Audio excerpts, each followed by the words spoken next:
no livro de Hebreus, no capítulo 11, e nós vamos ler junto do verso 24 até o verso 27. Hebreus 11, de 24 a 27. Pela fé, Moisés, sendo homem feito, recusou ser chamado filho da filha de Faraó, preferindo ser maltratado junto com o povo de Deus, a usufruir prazeres transitórios do pecado. Ele entendeu que ser desprezado por causa de Cristo era uma riqueza maior do que os tesouros do Egito, porque contemplava a recompensa. Se você puder, repita comigo: porque contemplava a recompensa. Pela fé, Moisés abandonou o Egito, não ficando amedrontado com a ira do rei, pois permaneceu firme como quem vê aquele que é invisível. Pai, nós pedimos mais uma vez a graça e o favor do alto. Nós oramos, ó Deus, para que a Tua palavra de fato alcance o nosso coração, o nosso íntimo, nos encontre não apenas com um coração disposto, ensinável, mas também que se faça vulnerável ao Teu toque, à Tua aplicação pessoal no íntimo de cada um de nós. Nós oramos por mais do que instrução, nós oramos por despertamento, por fortalecimento espiritual, por um tempo de restauração nas nossas vidas e de um depósito espiritual do Senhor nas nossas vidas, e nós fazemos isso em nome de Jesus. Amém. Bom, quando a gente olha para o livro de Hebreus, capítulo 11, que normalmente nós apelidamos Hebreus 11 de a galeria dos heróis da fé, né? O texto bíblico vai apresentando muitos desses santos homens e mulheres de Deus do Antigo Testamento que tiveram atitudes de fé. Moisés é parte dessa lista. E aqui nós temos não tudo, mas algumas, né, das características de um posicionamento de fé de Moisés. Embora a definição de fé, no próprio capítulo de Hebreus 11, lá no verso 1, seja convicção de coisas que não se veem, e a gente diz que fé é convicção do invisível, né? Paulo diz que nós andamos por fé e não por vista. Por outro lado, eu também gosto sempre de dizer que a fé tem a sua própria visão. Ela enxerga aquilo que o olho natural não enxerga, mas ela enxerga alguma coisa, né? E a Bíblia diz que Moisés ficou firme como quem vê o invisível. Essa capacidade de visualizar, de vislumbrar o que o olho natural não vê, que pode de fato determinar como será a nossa conduta, a expressão da nossa fé. Mas dentro dessa demonstração de uma vida de fé de Moisés, nós temos detalhes aqui que foram escritos com um propósito. Romanos 15:4 diz que foi para o nosso ensino. 1 Coríntios 10:11 diz que é para nosso exemplo, para nossa advertência. Tanto que você vai vê-lo fazendo aplicações, né? O autor de Hebreus fazendo aplicações sobre Moisés, que elas não são literais. Por exemplo, nós lemos que ele preferiu ser desprezado por causa de Cristo. Na verdade, Cristo ainda não havia se manifestado. Ainda que Moisés, enquanto profeta de Deus, tenha anunciado a vinda do Messias, pouco se entendia, pouco se sabia sobre quem ele era, como viria, qual seria, né, o seu trabalho, e muito menos dizer que era por causa dele que as atitudes eram tomadas. Mas o paralelo bíblico está estabelecendo que aquilo que ele fez por causa de Deus é exatamente aquilo que eu e você, hoje, com o entendimento claro e a revelação de Jesus, devemos fazer por causa de Cristo. Então, essas aplicações, elas são muito práticas para mim e para você hoje. E eu quero dar ênfase a essa frase que eu pedi que vocês repetissem comigo: porque contemplava a recompensa, né? Por que ele fez escolhas? Por que ele entendeu esses valores? A palavra porque é uma palavra de ligação, né, entre o raciocínio que está sendo construído e a conclusão a que se chega. Ela indica motivo, ela mostra qual foi a razão de Moisés ter podido, né, agir dessa maneira, que é exemplar para mim e para você, porque contemplava a recompensa. Algumas outras traduções dizem porque estava de olho, né, porque atentava, né, ou usa o sinônimo de recompensa como galardão, contemplava o galardão. A palavra que foi aqui traduzida como contemplar, ela só foi usada, né, no original grego uma única vez em todo o Novo Testamento, e é nesse texto. É a palavra apoblepo. Ela é uma palavra conjunta, a soma de outras duas palavras, que em essência significa, de acordo com os léxicos, desviar os olhos de outras coisas e fixá-los em uma única coisa. Ou seja, a gente pode dizer que é olhar fixadamente, é prestar atenção. Numa linguagem mais atual, moderna, a gente diria ajustar o foco. Então, A partir dessa decisão dele de contemplar ou desviar os olhos das outras coisas para olhar fixadamente para uma só, eu quero apresentar como tema da mensagem de hoje, olhos fixos na recompensa. Isso não é apenas o relato de algo que Moisés fez, é um padrão daquilo que Deus espera de mim e de você, de cada um de nós. Ao que eu e você precisamos compreender é que o foco na recompensa, ele é de fato um diferencial na caminhada cristã. Na verdade, tudo aquilo que fazemos ou deixamos de fazer está diretamente ligado ao nosso senso de recompensa ou à falta dele. Então não importa se nós vamos falar de coisas naturais ou espirituais, né? Então vamos dar um exemplo aqui de questões naturais. Eu passei praticamente um ano rodando o Brasil, falando muito do tema de um dos meus últimos livros, que era o cuidado do corpo. Isso me gerou muita conversa, né? Não apenas um compartilhar espontâneo, às vezes eram perguntas diretas, às vezes eram questionamentos, às vezes nós tínhamos verdadeiros debates, principalmente entre pastores e líderes. E eu lembro de vários deles, né, tentar apresentar uma justificativa. Mas pastor, é muito caro se cuidar e ter uma vida saudável. Eu dizia, é mais caro ficar doente. Aí alguns diziam assim, não, mas esse negócio de um padrão de disciplina, de exercício na nossa vida corrida não é fácil. E eu dizia para eles, envelhecer sem isso também não será fácil, né? Escolha o seu difícil, eu dizia para eles. Escolha o seu desafio, né? O lugar do seu investimento. Ou você investe em saúde, ou depois vai ter que investir no tratamento da enfermidade. Mas a verdade é que quase tudo que fazemos ou deixamos de fazer, ela está relacionado a essa percepção do senso de recompensa. Eu lembro numa determinada reunião, né, que a gente, normalmente mesmo no tempo de jejum, eu sento à mesa com as pessoas para compartilhar. E normalmente as pessoas ficam com dó de você quando não está comendo, né? Que dó de você, pastor. Eu fico pensando, dó de tu, miserável, que acho que a recompensa é essa e não aquilo que eu estou experimentando. Mas seja no espiritual ou no natural, a gente vê a mesma coisa. Eu, por exemplo, por padrão de comportamento, eu evito, salvo raras exceções, né, comer depois das 7:30 da noite. Já há muito tempo não faço isso. Só que quase sempre quando a gente está fora ministrando, as igrejas organizam uma refeição para depois do culto. Então eu já aviso antes, gente, vou sentar com vocês, mas não vou comer. Quando você já avisa, a pressão não é tanto como quando pega a turma que preparou aquilo tudo de surpresa. Mas eu estava numa dessas reuniões e tinha uma outra pessoa na sala que falou, vou acompanhar o Subirá, não vou comer não. Mas depois o povo começou a insistir, pelo menos com ele, que provasse a sobremesa. Só que esse camarada era um atleta de alta performance e estava num período de preparação para uma determinada competição. E eu fiquei assistindo a pressão que fizeram em cima dele, até porque assim, um shape invejável, aqueles magro profissional, estilo meu dedo minguinho, né? E a turma olhando para ele dizendo meio que você pode. Eu ficava pensando, por que eu não posso e ele pode? Mas deve haver alguma explicação. E eles tentando convencê-lo a comer o tal do pudim. Tá maravilhoso, você não tem noção. Teve uma hora que ele falou, ei, minha recompensa é outra. E aquele negócio tem um estalo dentro de mim, né? Ele estava dizendo, para você é a gratificação momentânea do paladar. Para mim é a preparação para a prova. É a prova que eu tenho que ganhar, é a competição que eu tenho que vencer. A verdade é que quem tem um senso de recompensa, consciente ou inconsciente, né? Ou quem não tem, vai ser afetado nas suas decisões por isso. A pergunta é, no plano espiritual é diferente? E eu quero te dizer que não. Quando Davi, e ele entra na galeria dos heróis da fé, não de forma detalhada, porque chegou uma hora que o autor de Hebreus diz, me faltará tempo para falar de Gideão, né, de Jefité, de Davi. Davi é mencionado, nós sabemos que ele está lá, mas nós não temos detalhes. Mas um dos grandes episódios da vida de Davi, que certamente chama a nossa atenção para dizer, homem de fé, é quando ele enfrenta e vence Golias. Ele olha para um camarada que não estava apenas envergonhando os guerreiros do exército. E diz, quem é esse incircunciso filisteu para afrontar o exército Deus vivo? Você olha na hora de combater, que Davi está crendo em Deus. Ele diz, você vem contra mim com espada, com lança, com escudo, eu vou contra você em nome do Senhor dos Exércitos. Davi não diz, estou indo contra você com funda, com pedra. Ele diz, eu vou contra você em nome do Senhor. Então, sem desmerecer toda a fé de Davi, a dependência dele na unção, na capacitação do alto, nós precisamos entender que a decisão de Davi também tem elementos revelados nas Escrituras. Se você estiver anotando, quiser conferir depois, que eu vou falar agora, está em 1 Samuel 17, de 24 a 32.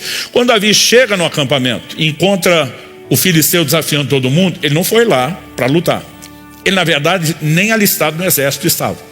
Seu pai o envia, porque era o irmão caçula, para saber o estado dos irmãos mais velhos que estavam lá na guerra. E não apenas tem informações, aproveita que está enviando o menino para também levar comida para eles, para alguns dos seus líderes de comando. E quando ele chega e ouve aquilo, Davi pergunta 2 vezes para pessoas diferentes: o que será feito ao homem que enfrentar e vencer o gigante? Alguém responde: o rei vai acumulá-lo de riquezas, vai fazer dele seu genro, ou seja, vai dar filho em casamento, e vai isentar toda a sua casa de imposto. Você consegue imaginar a isenção de imposto vitalícia, gente? Eu acho que essa era a maior empolgação, o maior prêmio, né? Mais do que ser genro do rei. Então, daqui a pouco Davi vai para outro e pergunta: o que vão fazer? Tipo assim, ele quer ter certeza. O outro responde a mesma coisa: o rei vai acumulá-lo de riquezas, vai fazer dele o seu genro, vai isentar a sua casa de imposto. Por que é que Davi está perguntando? A cabeça dele está processando: vale o risco? A recompensa é maior do que o sacrifício? E ele chega à conclusão que é, e diz: bora para cima, vamos correr atrás da recompensa. Quer a gente esteja consciente, quer não, essa questão de ter ou não um senso de recompensa vai afetar muito a nossa determinação, não só o nosso senso de destino, nossas emoções, nosso poder de decisão, como também podemos dizer o contrário. A mesma escritura que apresenta Davi como um bom modelo vai falar de Esaú como um mau exemplo. Tanto que Hebreus 12:16 diz que não haja entre vocês nenhum devasso ou profano como foi Esaú, que por um prato de comida vendeu o seu direito de primogenitura, né? O que você percebe quando o cara chega em casa desesperado para comer e o irmão diz: te entrego a comida desde que você me venda o direito de primogenitura? A Bíblia diz que ele pensou: o que me adianta essa bênção se daqui a pouco eu vou estar morto de fome? Ele foi inconsequente, foi imediatista, mas a Bíblia diz e define que ele desprezou o direito de primogenitura. Havia uma bênção de Deus feita a Abraão, transmitida a Isaac, seu descendente, que agora, pela linhagem, por ordem de nascimento, pertencia a Esaú. E ele simplesmente diz: não vale a pena, porque eu quero uma gratificação imediata. E é apresentado como mau exemplo. Então, nós precisamos entender o que esse senso de recompensa faz pela gente e qual é a importância da gente ter os olhos fixos na recompensa correta e não a errada. Então, dito e construído isso, eu quero que a gente possa prestar atenção nesse comportamento de Moisés descrito aqui. Eu vou fatiar ele em 3 aspectos. O primeiro princípio é uma decisão que Moisés tomou. A Bíblia diz que ele preferiu ser maltratado junto com o povo de Deus a usufruir os prazeres transitórios do pecado. Preferiu, é uma escolha. Então, meu primeiro tópico: escolha seus prazeres. Escolha suas gratificações. Quando o texto fala a respeito disso, ao sair do palácio, onde ele estava sendo criado como filho da filha de Faraó, ele não apenas abriu mão de conforto e de comodismo, mas ele agora vai liderar o povo em nome da libertação de Israel em relação ao próprio Egito, e ele vai se colocar na oposição. Mas a Bíblia diz que ele preferiu isso a usufruir os prazeres transitórios do pecado. Não quer dizer que permanecer lá no palácio era por si ou em si mesmo pecado. Mas a Bíblia está apresentando uma figura de escolhas que eu e você precisamos fazer. Eu ouvi uma vez um pregador dizer: não existe nenhum tipo de prazer ou alegria no pecado. Eu pensei, se não tivesse, ninguém pecava. Mas a Bíblia diz que há prazer no pecado, a própria Bíblia diz sim, mas chama de prazer transitório, ou seja, efêmero, é passageiro. Como o pastor Marciano gosta de dizer, é muita manchete para pouca notícia. Se promete muito, se entrega pouco. E do pouco que se entrega depois de uma rápida gratificação, se descobre depois que a conta é alta, que o saldo é amargo, e eu e você precisamos aprender a fazer escolhas, né? Assim como aquele atleta de alta performance que a turma estava tentando convencer a comer a sobremesa, quando o diabo te apresentar as propostas e tentações, você precisa dizer: minha recompensa é outra, né? Meu prêmio é outro, eu estou de olho numa outra gratificação. E se eu e você tivermos a perspectiva correta, lidar com o pecado passa a se tornar algo completamente diferente. Eu lembro quando eu era garoto, eu achava que os pais da gente eram seres que existiam para simplesmente, né, boicotar a nossa vida, a nossa alegria, as nossas realizações, porque tudo que dizia que não pode era o que a gente mais queria. É só depois que você cresce, né, se torna pai. Eu lembro que o dia que Israel, meu primeiro filho, nasceu, eu olhei para a cara bichinho recém-nascido, e a vontade era sair correndo da sala de parto, pedir perdão para meus pais, né? Porque de alguma forma naquele momento eu entendi o lugar deles. Eu me sentia zeloso de proteger aquela criança, inclusive da inocência e da imprudência dele em relação àquilo que era perigoso. Mas essa percepção não me ajudou só a entender melhor meus pais, me ajudou a entender melhor Deus, porque muitas vezes eu achava que Deus também existia para cortar o nosso barato. Não pode essa alegria, não pode essa diversão, não pode aquilo. Aliás, a gente cresce com a sensação de que o proibido é aquilo que é recompensador. Mas a verdade é que nós precisamos entender a dinâmica do próprio Deus no relacionamento conosco. Quando Ele diz não, Ele não está simplesmente tentando roubar de você a alegria. Ele está tentando te proteger do que, em nome da alegria, de forma enganosa, vai te custar muito caro. A conta sempre será amarga. Por outro lado, santidade, que é a decisão de obedecer a Deus e não pecar, não deveria ser visto como um fim em si mesmo. Ela, na verdade, é um meio para que a gente alcance o verdadeiro fim. Qual é o fim? Eu acredito que até hoje, de tudo que eu li e ouvi, a pessoa que melhor definiu isso, na minha opinião, foi John Bevere, no livro Kryptonita. Ele diz que santidade não só não é um fim em si mesmo, como ele diz que é uma ponte para a intimidade com Deus. Se o pecado nos separa de Deus, a vitória sobre ele nos permite proximidade, nos permite conexão, nos permite intimidade.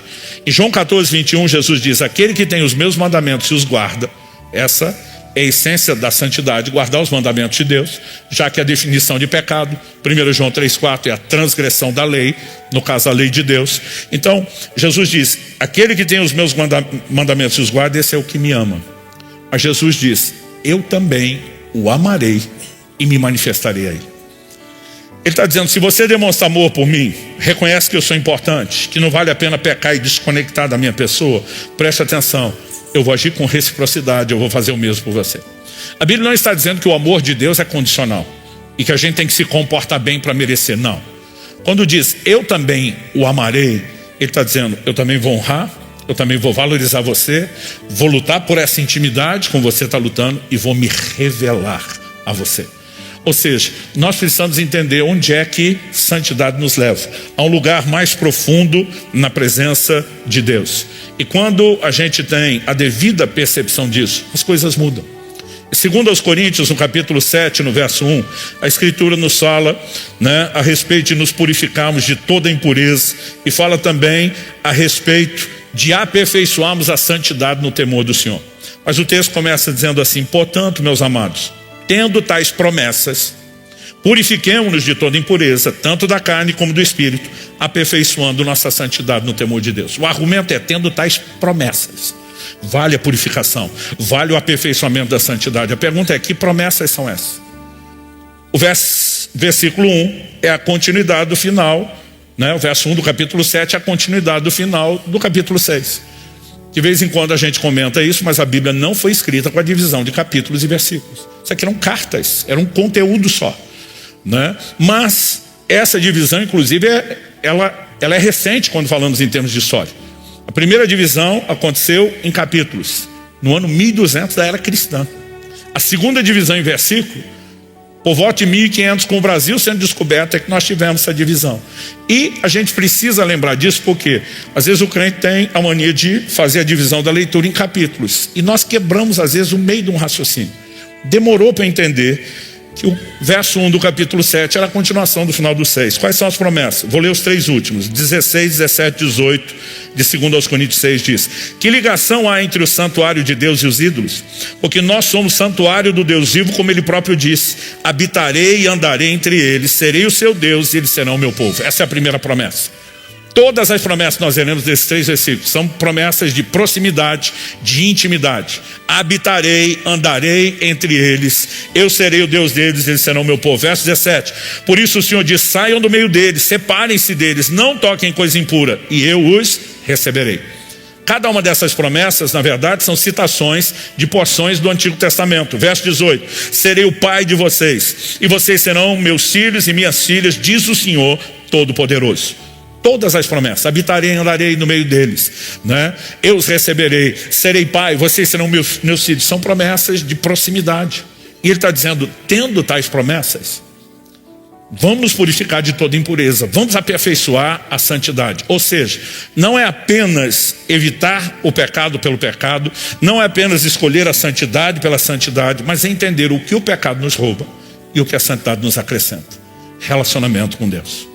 E não há alegria maior ou mais duradoura do que aquela que encontramos na presença de Deus. O Salmo 16:11 diz: na tua presença, a plenitude de alegria. Não só alegria, mas a medida mais cheia e completa está lá. E diferente do pecado, que é prazer transitório, efêmero, passageiro, quando a Bíblia fala desse tipo de alegria, diz: e a sua destra, delícias perpétuas, ou perpetuamente. Ou seja, não são prazeres passageiros ou transitórios, são duradouros. Nós precisamos entender a importância, de, tendo o senso de recompensa, escolher quais são os nossos prazeres. Eu tomei a decisão clara no dia em que eu vi aquele atleta de alta performance dizendo: minha recompensa é outra. Cada vez que o diabo apresenta alguma coisa, eu digo para ele: minha recompensa é outra, meu prêmio é outro. Eu estou atrás de uma gratificação maior, melhor e mais duradoura do que essa que você está oferecendo. Cristo, nós falamos domingo passado sobre termos sido alcançados para alcançar. E o que colocamos de principal aqui naquilo que devemos alcançar é a imagem de Jesus. Cristo é o nosso alvo, Ele é um modelo a ser seguido. E é por isso que Hebreus capítulo 12 diz assim, eu vou ler do verso 1 ao 4. Portanto também nós, visto que temos a rodear-nos tão grande nuvem de testemunhas, livremo-nos de todo o peso, do pecado que tão firmemente se apega a nós, e corramos com perseverança a carreira que nos está proposta. Agora preste atenção, olhando firmemente para o autor e consumador da fé, Jesus. Você pode dizer comigo: olhando firmemente. Essa palavra não é a mesma usada no texto de Moisés, que é a blepo, mas é a palavra grega foral. Ela também tem um significado quase idêntico: tirar os olhos de outras coisas e fixá-los em algo. Ou seja, não é um olhar qualquer, não é olhar de qualquer maneira. Aqui é colocar atenção, é ajustar o foco, é não se permitir ser distraído. E quando ele diz de olhar firmemente para Jesus, ele vai dizer assim: o qual, em troca da alegria que lhe estava proposta, suportou a cruz, sem se importar com a vergonha, e agora está sentado à direita do trono de Deus. Até quando a Bíblia fala de Jesus, das suas decisões, ela nos apresenta essa ideia do senso de recompensa. Filipenses 2, subsistindo na forma de Deus, não teve isso como algo ao qual deveria se prender, mas esvaziou-se a si mesmo, assumiu a forma humana, e como homem foi obediente até a morte, e morte de cruz. Pelo que também Deus o exaltou soberanamente e lhe deu o nome que está acima de todo nome. A Bíblia diz: em troca da alegria que lhe estava proposta, de toda a realização do plano da redenção, ele suportou a cruz sem se importar com a vergonha. Quando você percebe que o senso de recompensa não está ligado ao sacrifício do momento, mas aquilo que vem depois, o posicionamento fica muito mais fácil e fica muito mais acessível. E diz: agora está sentado à direita do trono de Deus. Traduzindo, vale a pena aguentar firme, vale a pena se manter no foco, vale a pena não perder esse norte, esse senso de propósito que nós devemos ter. E aí o texto continua e diz: portanto pensem naquele que suportou tamanha oposição dos pecadores contra si mesmo, para que vocês não se cansem nem desanimem.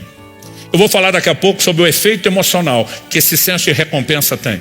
Mas a Bíblia diz que se eu e você olharmos para Jesus e entendemos o que Ele fez, nós vamos agir da mesma forma e vamos ter equilíbrio e proteção nas nossas emoções quando escolhemos esse caminho. Mas no verso 4 ele termina dizendo: na luta contra o pecado, vocês ainda não resistiram até o sangue. Quando ele fala aqui de luta, a ideia não é combate esportivo. Ele está falando da guerra mesmo, a luta que se trava na batalha. Ele usa a expressão: vocês não resistiram até o sangue. Isso mostra para mim e para você o nível de determinação e escolha que nós deveríamos ter, de nos manter longe do pecado. Quando eu ainda era adolescente, um jovem um dia me abordou e me fez uma pergunta estranha, inusitada. Ele disse: você venderia? Ele falou: você é destro, não é? Falei: sou. Ele falou: você venderia o dedo minguinho da sua mão esquerda por $1 milhão? Falei: de jeito nenhum. Falei: cara, $1 milhão. Pensa no que você pode fazer com isso. A mão esquerda é a que você menos usa, já que você é destro. O dedo minguinho é o que você menos usa. Você vai ter todo o resto. $1 milhão. Eu falei: sem chance. Aí ele falou: e por 10 milhões? Falei: cara, não estou entendendo o que você quer com isso. Se eu resolvesse vender, você não tem como pagar, né? Qual o propósito da conversa? Ele falou: eu quero te ajudar a mensurar algo. Falei: mensurar o quê? Ele falou: venderia por 10 milhões? Falei: não. Ele falou: e sua mão direita? se o dedo mindinho vale mais de 10 milhões, você venderia por 100 milhões? Falei, de jeito nenhum. E eu continuava achando aquilo estranho. Falei, onde você quer chegar com isso? Ele falou, quero te ajudar a mensurar o valor de outra coisa. Ele olha para mim e faz uma pergunta: quanto vale santidade de Deus para você? Eu falei, isso não tem valor contábil. Ele falou, tem que ter algum tipo de valor, senão você não vai perseguir. E ele olha para mim e diz, Jesus disse, se a tua mão direita, essa que você não vende por 100 milhões de dólares, te faz pecar, corta e lança fora, mas não peca. Ele falou, enquanto você não entender que santidade vale mais do que sua mão direita, vale mais do que 100 milhões de dólares, você não vai lutar como deveria contra o pecado. Um adolescente que tudo que é dramático funciona mais. Aquilo me pegou de jeito por dentro. Mas eu descobriria um tempo depois que santidade não vale só mais do que minha mão direita. Vale mais que minha própria vida. A ponto da Bíblia dizer, na luta contra o pecado, vocês ainda não resistiram até o sangue.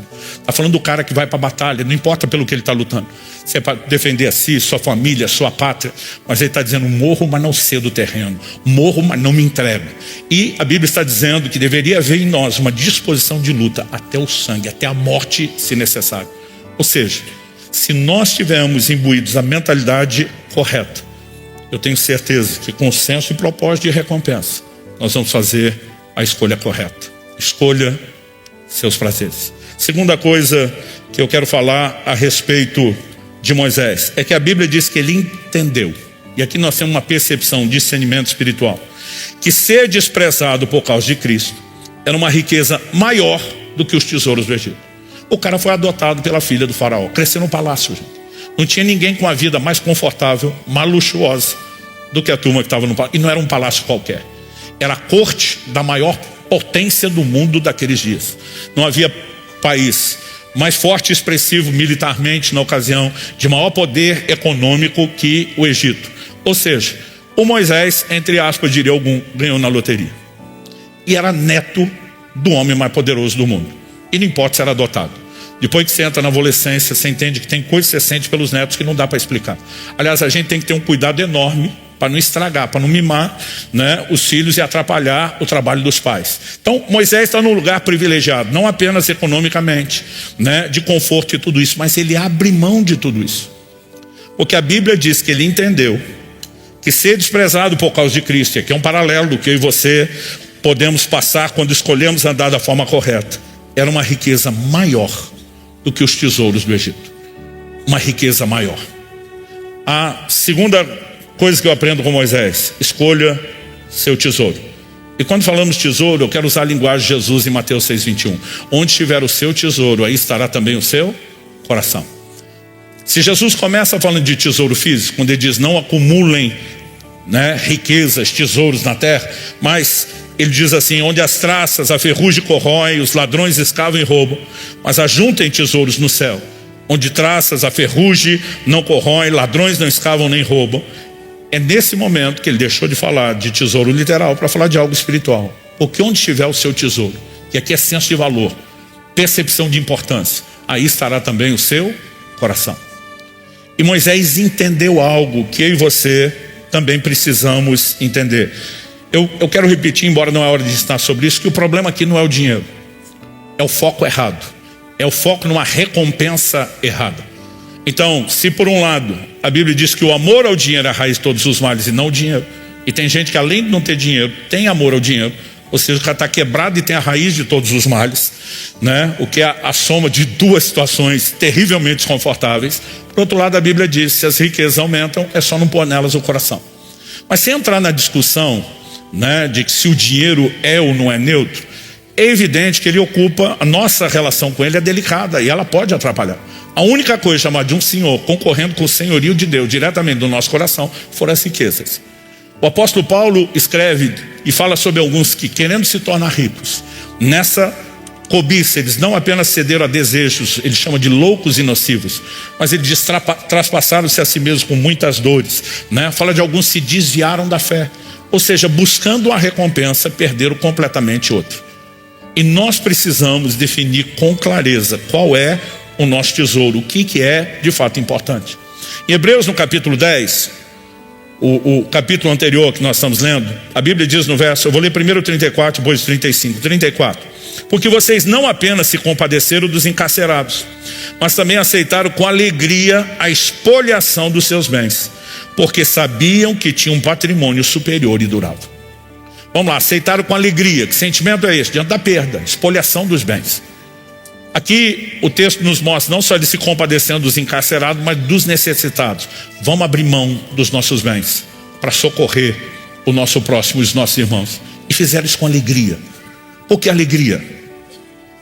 O texto usa a expressão por quê? Porque sabiam que tinham um patrimônio superior e durável. Jesus deixa claro que não há garantia nenhuma de que, mesmo prosperando nessa terra, de que essa condição é permanente para mim e para você.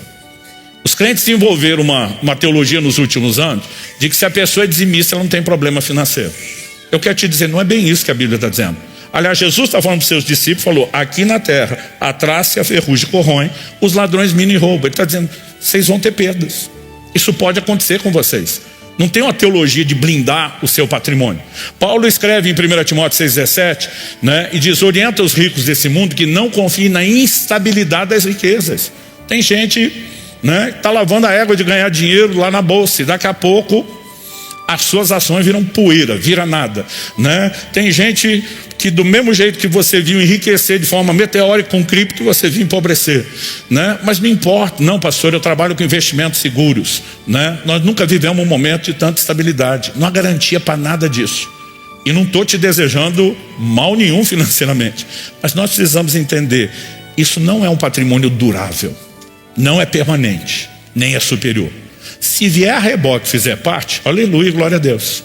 Mas aí você precisa ser consciente do que é o patrimônio durável e permanente. Quem está entendendo? Um dia, um irmão aqui da nossa igreja, alguns anos atrás, falou para mim, pastor, eu te admiro. O senhor é um homem tão sem ambição. Eu achei estranho aquilo. Falei, do que você está falando? Ele falou, não, pastor, eu vivo minha vida para ficar rico. Falei, mais do que já é? Ele falou, eu realmente tenho um foco e eu dou toda a minha energia nisso. E quando eu vejo que o senhor está nem aí para essas coisas, vive para pregar o evangelho, eu falo, que lindo, uma pessoa sem ambição. Eu falei, você está enganado. Talvez eu seja mais ambicioso que você, só que nossas ambições são diferentes. Eu falei, você decidiu ser rico só nessa brevidade de uma vida passageira. Enquanto nós estamos aqui na terra, certeza que eu nunca vou comer o que você come, vestir o que você veste, muito menos dirigir os carros que você dirige. Eu falei, mal, lhe garanto que lá no céu, tu não vai morar nem perto do meu condomínio. Porque, meu amigo, eu estou investindo num patrimônio durável, eterno. Ele me olhou e falou, nunca pensei nisso. Falei, evidente que não. Senão você não estava botando toda a sua energia nisso. Sabe, nós precisamos ter uma consciência. Repito, sem demonizar o dinheiro ou a prosperidade. Isso não pode ser tão importante como tem sido para alguns de nós. Nós precisamos ter uma percepção de que há um tesouro maior, há um patrimônio durável, superior e permanente. Quem está entendendo, diga amém. Dito isso, terceiro e último lugar, ajuste o foco e fique firme. Além dele escolher os prazeres, além dele entender o que ajudou a escolha do tesouro, né? Essa questão de tirar os olhos de outras coisas para fixar no que é de fato a recompensa, a gente pode chamar de ajustar o foco. Isso você não faz uma vez só na vida. É uma atitude meio que contínua, né? Porque você pode ter tido momentos de estar muito focado e de repente se encontrar distraindo e olhando para onde não deve. O mesmo Pedro que diz para Jesus, se és tu, manda-me ter contigo. E ele sai do barco olhando para Jesus. Eu gosto de dizer que fé é ficar olhando para Jesus na hora da tempestade. Daqui a pouco ele está olhando o tamanho das ondas e a força do vento. E muitas vezes quando nós perdemos esse foco, se não ajustamos, nós vamos começar a ter prejuízo. Então, a minha pergunta é, onde você está focando? E eu disse, ajuste o foco e fique firme, porque o texto não fala só dele contemplando, fixando os olhos na recompensa. O verso 27 diz, pela fé Moisés abandonou o Egito, não ficando amedrontado com a ira do rei, pois permaneceu firme como quem vê o invisível. A firmeza em enxergar essa recompensa que a maioria não está vendo, é invisível para a maioria, ela é necessária, mas não só isso, ela afeta ou alinha as nossas emoções. Não ficou amedrontado, porque permaneceu firme. Olha o que Paulo fala sobre essa questão de foco e emoções. Segunda carta de Paulo aos Coríntios, capítulo 4. Eu vou ler do verso 16 ao 18. 16. Por isso não desanimamos.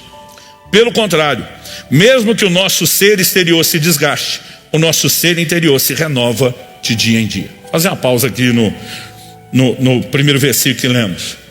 Olha a frase com que Paulo começa: por isso não desanimamos. Uma coisa é dizer, não estou desanimado agora, aposto amanhã. Outra coisa é dizer, eu não vivo desanimado. Ou seja, isso é eventualidade, mas não é condição permanente. Agora, quando Paulo afirma categoricamente, não desanimamos.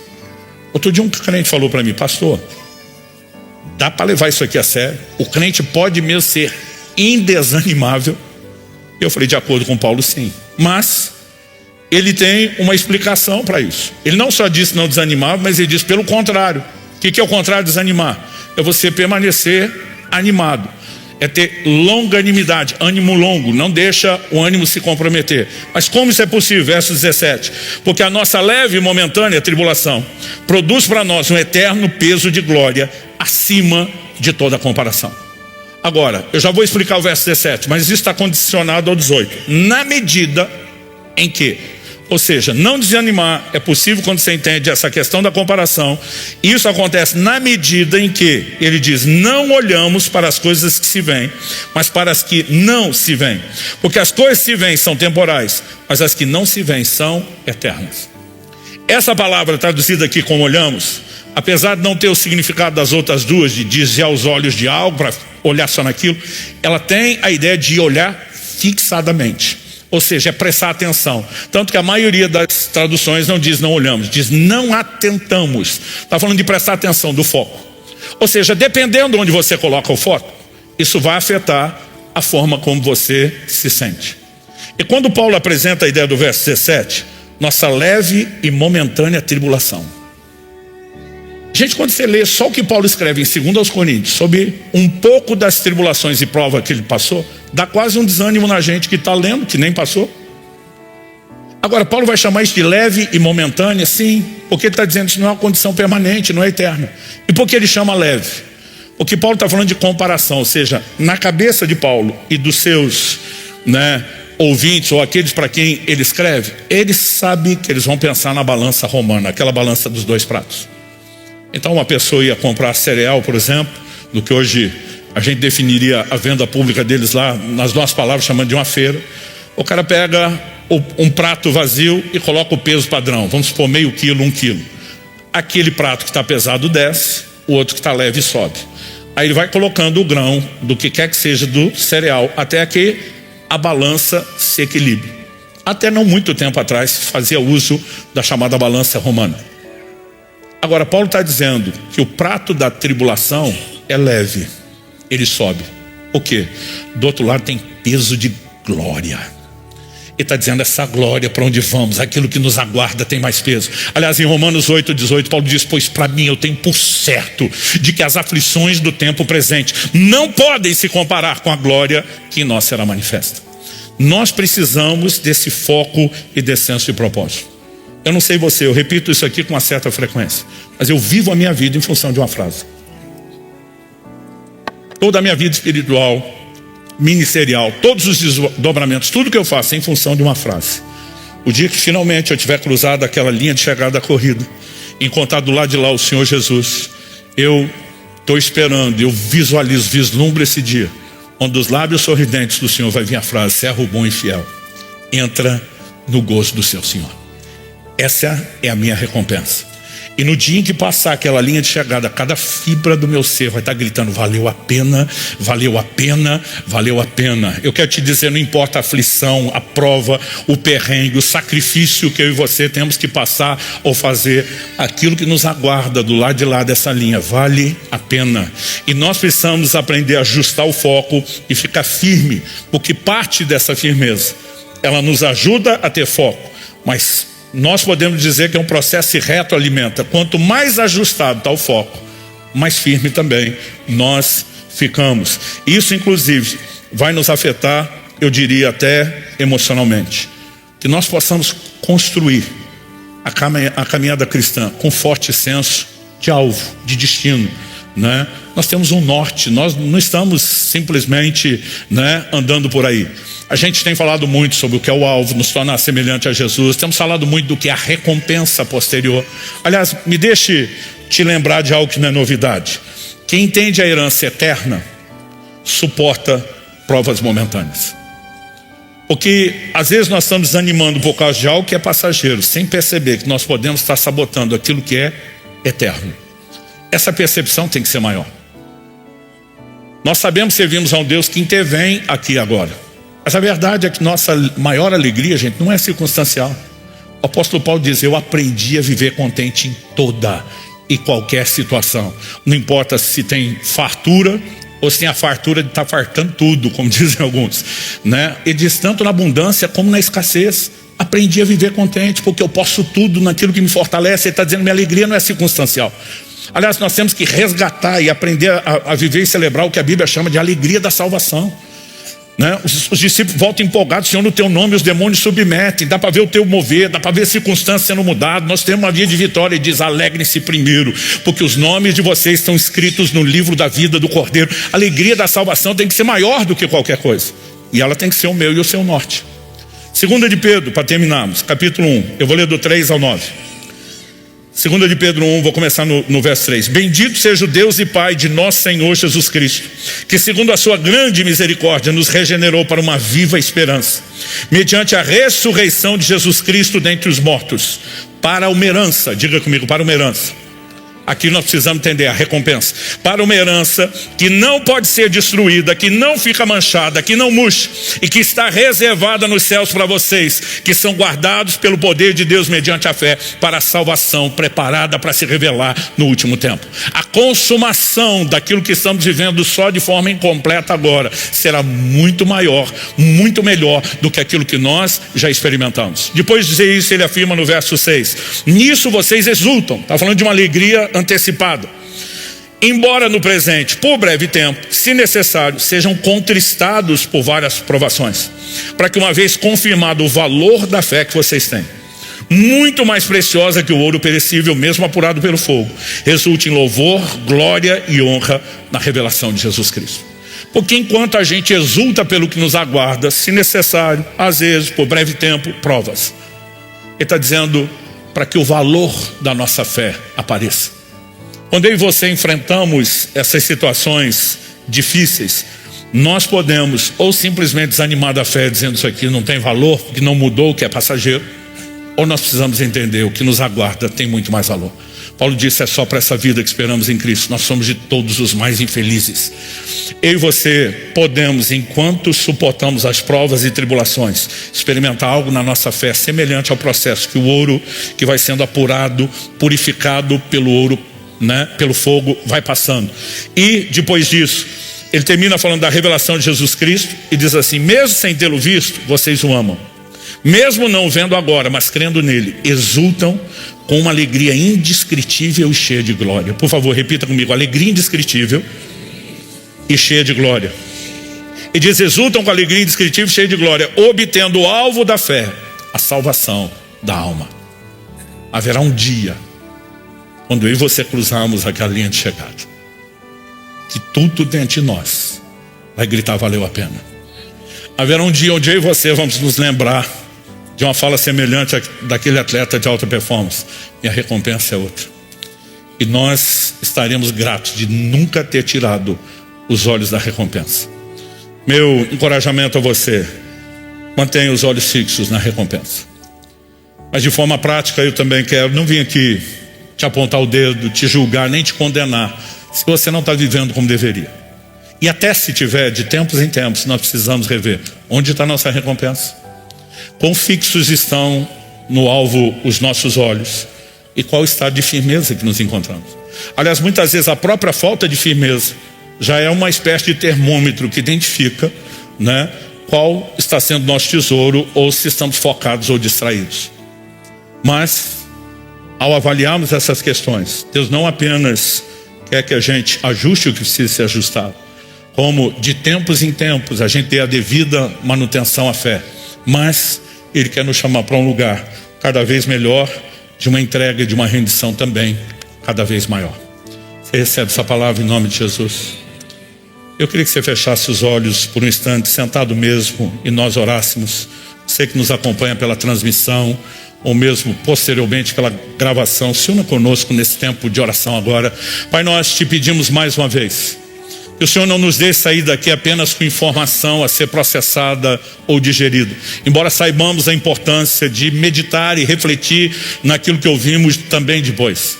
Mas nós te pedimos, ó Deus, que nesse momento, não apenas o Senhor nos ajude a sondar nosso coração e perceber onde estamos, não apenas descobrir quais são os ajustes necessários, mas nós oramos por graça do Senhor, por recursos do céu, para que esses ajustes sejam feitos. Nós oramos que essa seja uma manhã de despertamento, seja da percepção dos devidos valores, seja, ó Deus, desse nível de entendimento de qual é a recompensa, ou de como devemos ali fixar os nossos olhos. Nós oramos que seja um tempo de fortalecimento espiritual, onde meus irmãos e irmãs recebam, ó Deus, muito mais do que encorajamento emocional, que haja um combustível espiritual, que haja a manifestação do poder do Teu Espírito Santo na vida de cada um de nós. Que esse possa ser, ó Deus, de fato, um momento de nos abastecermos do Senhor e da força do Seu poder. Nós queremos viver de forma plena e completa aquilo que o Senhor tem para nós e suplicamos ajuda,